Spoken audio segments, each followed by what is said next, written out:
नमस्कार. मी भाऊ तोरसेकर. तुम्ही बघत आहात प्रतिपक्ष. मित्रांनो, 2 दिवसापूर्वी आणि त्याच्यानंतर लागोपाठ पाकिस्तानचे काही व्हिडिओ मला बघायला मिळाले. आधीच पाकिस्तानच्या वेगवेगळ्या शहरामध्ये आणि प्रामुख्याने कराचीमध्ये आपल्याकडच्या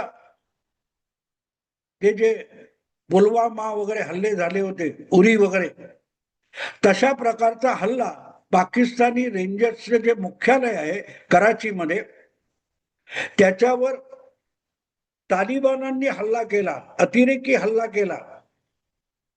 आणि त्या प्रकारचे हल्ले लागोपाठ कुठे ना कुठे पाकिस्तानवर होत आहेत, अशा त्या बातम्या आहेत. आणि त्याच्यावरून पाकिस्तानमध्ये किती अराजक माजलंय त्याच्या बातम्या लागोपाठ येत आहेत. त्या बातम्या चालू असतानाच दुसरीकडे भारताने पहलगामच्या घटनेनंतर आणि ऑपरेशन सिंदूरच्या दरम्यान सिंधू नदीच्या पाण्याबद्दलचा जो भारत पाकिस्तान करार आहे तो मोडीत काढण्याचा पवित्रा घेतला. आणि त्यानंतर गेल्या वर्षभरात पाकिस्तान पाण्याच्या एक एक थेंबासाठी मोताज झालेला आहे. पाकिस्तानची अर्थव्यवस्था ढासळून पडलेली आहे. देणेकरी असलेले सौदी अरेबिया वगैरे, कतार वगैरे सारखे देश पाकिस्तानकडे त्यांची थकलेली रक्कम परत मागतायत. आणि या सगळ्या पार्श्वभूमीवर किती दयनीय अवस्थेत पाकिस्तान जगत असेल हे वेगळं सांगायची गरज नाही. आणि या वेळेला जी आलेली शेवटची बातमी आहे, कराचीमध्ये कोणातरी एका मोठ्या परदेशी भरपूर पैसे मिळवलेल्या माणसाने एक मोठा मॉल काढला होता. आणि त्या मॉलचं उद्घाटन झाल्यावर अर्ध्या 1 तासामध्ये हजारो लोक तिथे घुसले आणि तो मॉल बघता बघता लुटून जमावाने फस्त केला. आणि कोण त्यांना अडवू शकलं नाही. आता भुकेलेली जनावरं जे असतात ती एखाद्या त्या शिकारीनंतर लांडगे तोड करताना आपल्याला बघायला मिळतात. अजून तो कोण रेडा असेल किंवा हरण असेल किंवा झेब्रा असेल तो मेलेला नाही. अशा वेळेला ती भुकेलेली श्वापरं चारी बाजूनी त्याचे अक्षरशः लचके तोडतात, त्याचा जीव पण गेलेला नसतो. अशा अवस्थेत आजचा पाकिस्तान आहे. आणि हे सगळं होत असताना गेली 7 दशक जो भूप्रदेश भारताचा आहे असा असताना पाकिस्तान बळकावून बसलाय. तो पाक व्याप्त काश्मीर पीओके, तिथे सुद्धा हजारो हजारो लोक गेले 3-4 आठवडे रस्त्यावर आहेत. त्यांच्यावर लाठ्या चालवल्या जात आहेत. त्यांना जिवंत ठार मारण्याची धमकी दिली जाते, गोळ्या घालायची धमकी दिली जाते. पण ते आंदोलन थांबायचे चिन्ह नाही. दुसरीकडे बलुचिस्तानमध्ये जो उठाव झालाय त्यानंतर तिकडे जाण्याची हिंमत पाकिस्तानी सेना आणि सैनिक गमावून बसलेले आहेत. आणि या सगळ्या परिस्थितीमध्ये आधीच औद्योगिक पातळीवर कसलाही विकास न झालेला जो पाकिस्तान आहे त्याचा बहुतांश भरोसा हा पाकिस्तानातला पंजाब, जो अतिशय सुपीक प्रदेश आहे, आणि दुसरा व्यापारी दृष्ट्या किनाऱ्यालगत बंदराचं शहर असलेला सिंध प्रांत, या दोन्हींची अवस्था दयनीय झाली आहे. आणि त्याचं एकमेव कारण सिंधू पाण्याचा करार भारताने मोडीत काढलेला आहे. 5 नद्या मिळून जी सिंधू नदी होते ती पुढे पाकिस्तानातून अरबी समुद्राला जाऊन मिळत असते. जो करार झालाय त्या करारानुसार जितकं पाणी त्यात येत होतं त्यातून भारताचा जो हिस्सा होता तो भारताने फारसा वापरला नाही. इतक्या वर्षामध्ये 6-7 दशकामध्ये भारताने ते सिंधू नदीचं पाणी वळवून आपल्या इतर प्रांताकडे न्यायचा विचार सुद्धा केला नव्हता. आणि त्यामुळे सिंधू नदीचं जवळजवळ सगळं पाणी हे पाकिस्तानला आरामात मिळत होतं आणि ते इतकं सहजगत्या उपलब्ध होतं. वाहत येते, वापरा. तर त्याचा साठा करून ठेवावा याकडे सुद्धा पाकिस्तानने बघितलं नाही, विचार केला नाही. स्वतंत्र भारत झाल्यानंतर आपल्या देशामध्ये अक्षरशः शेकड्यांनी लहान मोठी धरणं झाली की एखाद्या वर्षी पाऊस कमी झाला किंवा एखाद्या राज्यामध्ये कुठेतरी पाण्याची टंचाई निर्माण झाली तर ती पाणी टंचाई संकट बनू नये यासाठी जागोजागी तलाव, धरणं, कालवे उभे करण्यात आले. हे पाकिस्तानने केलं नाही. खरं तर त्यांच्या वाट्याला जितकं पाणी येतं सिंधू नदीचं त्याचा उपयोग पूर्णपणे करण्यासाठी, मग तो शेतीसाठी असेल, उद्योगासाठी असेल, हे करण्यासाठी त्यांनी जागोजागी धरणं बांधली असतील, लहान मोठी जी काय असतील ती, आणि पाण्याचा साठा केला असता तर त्यावर त्यांना नियंत्रण पण ठेवता आलं असतं आणि त्याचा सदुपयोग करता आला असता आणि त्यातून भलं पाकिस्तानचंच झालं असतं. पण अशा ठिकाणी गुंतवणूक करण्यापेक्षा भारताचा द्वेष करत, भारत हा काफिरांचा देश आहे त्यामुळे तो जगाच्या पाठीवरून नष्ट करणं हे पाकिस्तानचं उद्दिष्ट राहिलं. गजवाए हिंद, लढकर लिया है पाकिस्तान, हसकर लेके हिंदुस्तान वगैरे या गमजा करत पाकिस्तान 7-8 दशकं जगतोय. पण हे सगळं मर्दुमकी करण्यासाठी आपलं शरीर, आपली व्यवस्था सुदृढ असली पाहिजे, सशक्त असली पाहिजे, याचा सुद्धा विचार पाकिस्तानच्या राज्यकर्त्यांना मनाला शिवला नाही. आणि राज्यकर्ते कसले, पाकिस्तानची निर्मिती झाल्यानंतर अल्पावधीतच पाकिस्तानच्या लष्कराने पाकिस्तानी राजकारण्यांना नामोहरम करून टाकले. दुबळे राजकीय नेते आणि हत्यारबंद लष्कर यांच्या तुलनेमध्ये लष्कर शिरजोर ठरलं आणि गेली जवळजवळ 7-8 वर्ष, 7-8 दशक पाकिस्तान हा लष्करी पोलादी टाचेखाली चिरडलेला एक प्रदेश आहे. पण आपण गुलामासारखं, किड्या मकोड्यासारखं जगतोय तरी बंड करून उठायची हिंमत झाली नाही. याचं कारण त्यांना कायम धर्माची एक गुंगी देण्यात आली होती, नशा. इस्लाम खतरे में है. आपण भारताला थोपवलं नाही तर भारत पाकिस्तान पादाक्रांत करून टाकेल आणि ते वाचवण्याची क्षमता फक्त पाकिस्तानच्या सेनेमध्ये आहे. राज्यकर्त्यांच्या मुरब्बीपणामध्ये आणि डावपेचांनी लढाया जिंकता येत नसतात. ही भूमिका लोकांच्या मनामध्ये ठसवण्यासाठी इस्लाम खतरे में है, आपला धर्म संकटात आहे, माणूस म्हणून जगणं संकटात आहे, हा विचार सुद्धा पाकिस्तानच्या सामान्य नागरिकाच्या मनाला शिवू देण्यात आलं नाही. मुस्लिम म्हटलं आपण तर अरबी देश, दुबई असेल, सौदी असेल, कतार असेल, अबुधाबी असेल, हे पण मुस्लिम देश आहेत. पण त्यांना जी खनिज तेलाची नैसर्गिक संपत्ती मिळाली त्याच्या बळावर त्यांनी किती विकास करून घेतला बघा. उजाड वाळवंटामध्ये काही पिकवणं शक्य नव्हतं, जगणं म्हणजे भयंकर नरकासारखी परिस्थिती होती. अशा परिस्थितीत खनिज तेलाची लॉटरी लागली तर अरबी देशांनी तिथे नंदनवन फुलवून दाखवलं. तेही मुस्लिम आहेत, त्यांचा इस्लाम कधी खतऱ्यात नव्हता, संकटात नव्हता.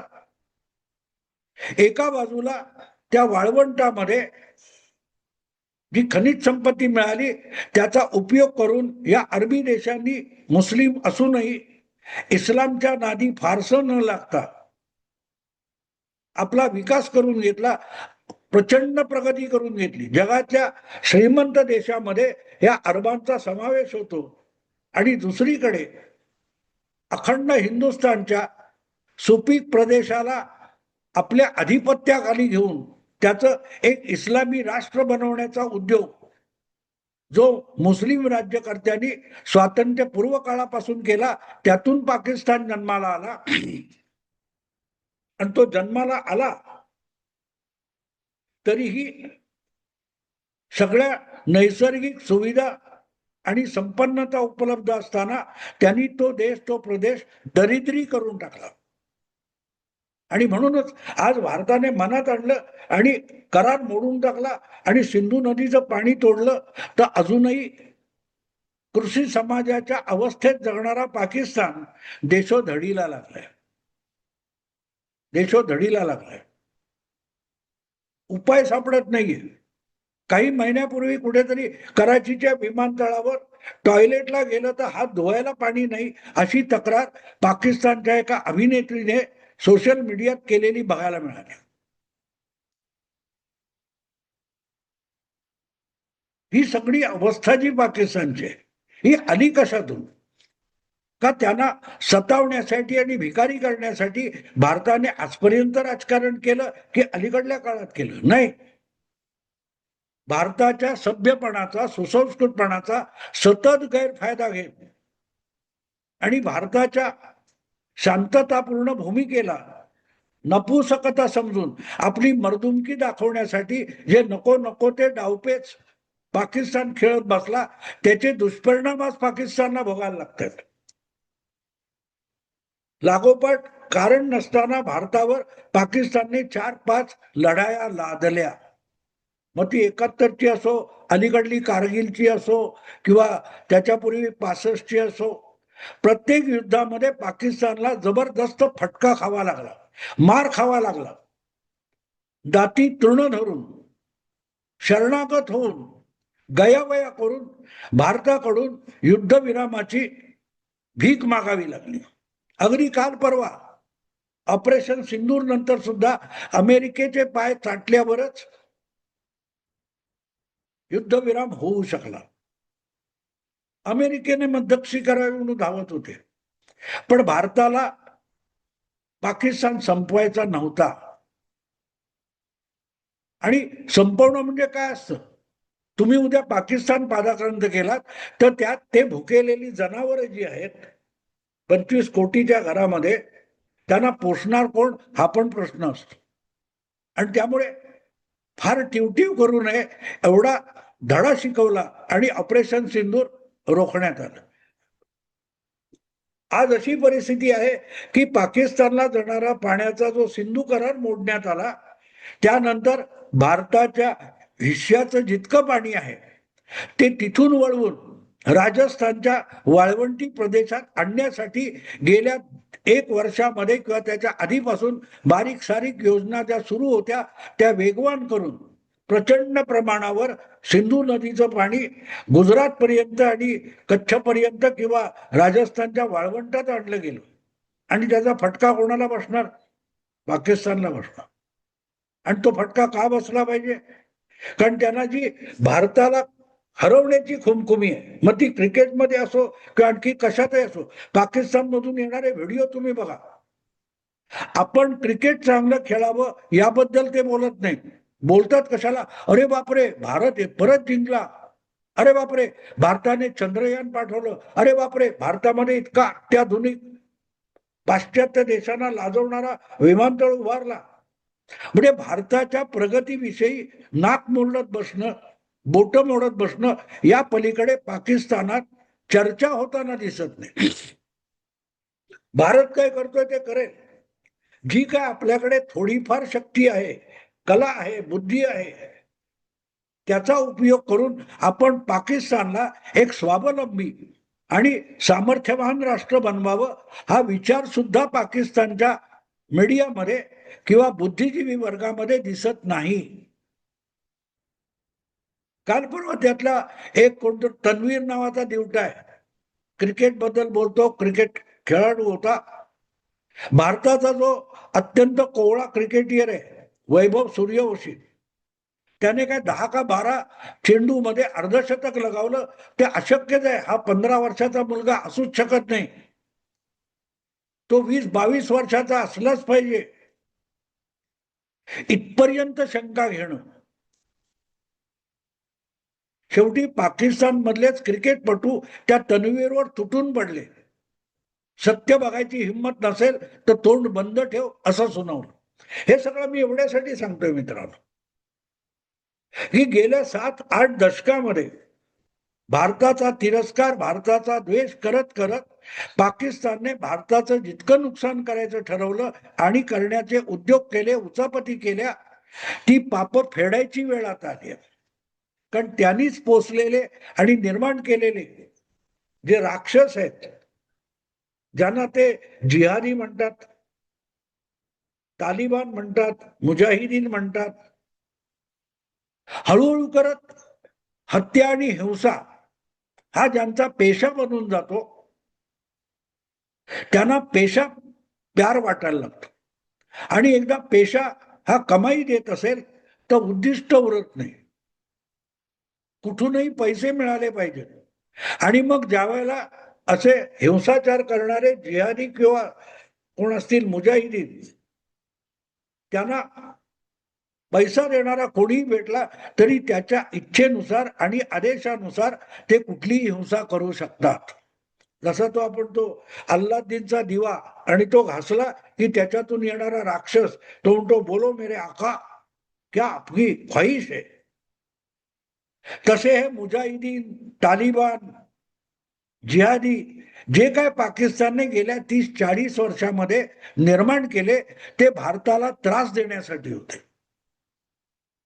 पण हळूहळू करत अशा राक्षसांना पोचणं हे पाकिस्तानच्या गुप्तचर खात्याला, पाकिस्तानच्या सेनेला आणि पाकिस्तानच्या सरकारला अशक्य झालेलं आहे. पण त्या राक्षसांची भूक आवरेनाशी झालेली आहे. त्या राक्षसाला जगायचं असेल तर त्याला पोषणारा पैसा पाहिजे. मग तो पैसा देणारा कोण आहे याच्याशी मला कर्तव्य नाही. तो जो पैसा देईल त्याच्यासाठी माझी रक्तरंजित कर्तबगारी उपलब्ध आहे, अशा रीतीने ते दलाल बनून जातात. पाकिस्तानामध्ये आपण जे अराजक बघतोय, पाकिस्तानमध्ये अज्ञातवीरांकडून कोणाकोणाच्या हत्या होत आहे, हे जेव्हा आपण बघतो तेव्हा असं कोणी बाहेरून तिकडे पाठवलेलं नसतं. अगदी भारताला देखील अशा जिहादी तैबा वगैरे त्यांचा सूड घ्यायचा आहे. पण त्यासाठी पाकिस्तानात एखादा अली मझारी पाठवणं इतकं सोपं नसतं. अशा वेळेला तिथे स्थानिक पातळीवर उपलब्ध असलेले जे असे पेशेवर मारेकरी शार्प शूटर असतात, त्यांना पैसा फेकून कामाला लावता येतं. आज पाकिस्तानात एकाच वेळेला गरिबी, दारिद्र्य, भूकमरी, अराजक, अर्थव्यवस्था कोलमडलेली, कर्जाचं बोजा वाढलेला, देणेकरी दार ठोठावत आहेत, अशा परिस्थितीमध्ये जो काही हिंसाचार माजलेला आहे आणि राज्यकर्त्यांपासून सैनिकी अधिकाऱ्यांपर्यंत प्रत्येकाला जीव मुठीत धरून जगावं लागतंय, त्याला म्हणतात पापाची परतफेड.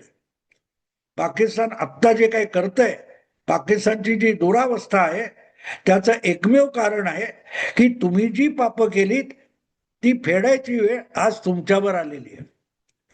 यासाठी भारताने काही केलेलं नाही. हा, काही वेळेला आपले गुप्तचर असतील, त्यांचे गुप्तचर असतील, ते एकमेकाच्या देशामध्ये उत्पात घडवायचा प्रयत्न करत असतात. जसं पाकिस्तानच्या उत्पाती कारवायांना भारतातल्या काही माथे फिरू मुस्लिमांची मदत झालेली, हातभार लागलेला आहे, तसेच तिथले लोक आहेत, त्यांचा वापर भारतीय गुप्तचर खातं करत असणार. पण त्याचा विचार करताना पाकिस्तानने जरा आपल्या अंतरंगात डोकावून बघितलं पाहिजे. या पापाला कोण जबाबदार आहे? हे राक्षस जे आपल्याला फाडायला निघालेत, मारायला निघालेत, त्यांना जन्माला घालून त्यांचं संगोपन आपणच केले ना, याचा विचार पाकिस्तानला करावा लागेल. कारण आता आजवरच्या पापांची परतफेड करायची वेळ आलेली आहे, सुरू झालेली आहे. मित्रांनो, इथेच थांबतो. आवडलं लाईक करा, शेअर करा आणि प्रतिपक्षाला सबस्क्राईब करा. नमस्कार.